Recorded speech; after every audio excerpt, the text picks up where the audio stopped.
We are going to begin in Baltimore. It was calmer last night after all that violence on Monday. Thousands of police and National Guardsmen out on the streets. So many in Baltimore doing their part to restore order and calm to their city. This image really incredibly striking. A young boy offering an officer in riot gear a bottle of water. ABC's Jim Avila is outside Oriole Stadium, where they've made a decision to play ball inside an empty stadium today. Good morning, Jim.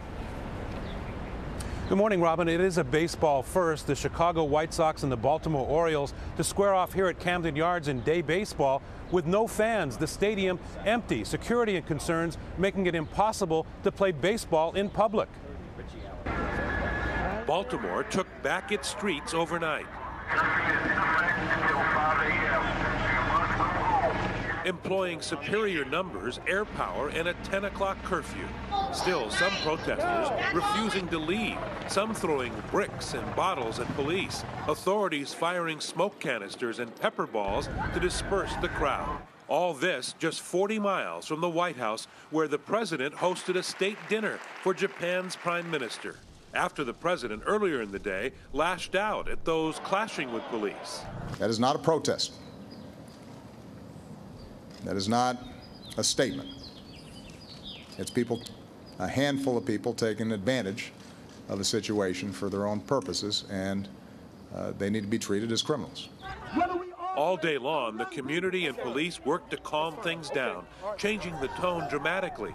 Peaceful protesters keeping the troublemakers and cops apart. But overnight, more protests erupt across the country. Marchers in Chicago and in Ferguson, a porta-john lit up on the street, while Freddie Gray's family again calls for calm. Rioting will not help the cause. In fact, it won't do anything other than distract from the real issue. Only a handful of arrests Tuesday as Baltimore eases back to normalcy, playing day baseball at a shuttered ballpark with 35,000 empty seats. Public schools reopened today as well as some public buildings. And of course, they play baseball here at Camden Yards with no fans as Baltimore struggles to hold on to that calm. George? Okay, Jim, thanks very much.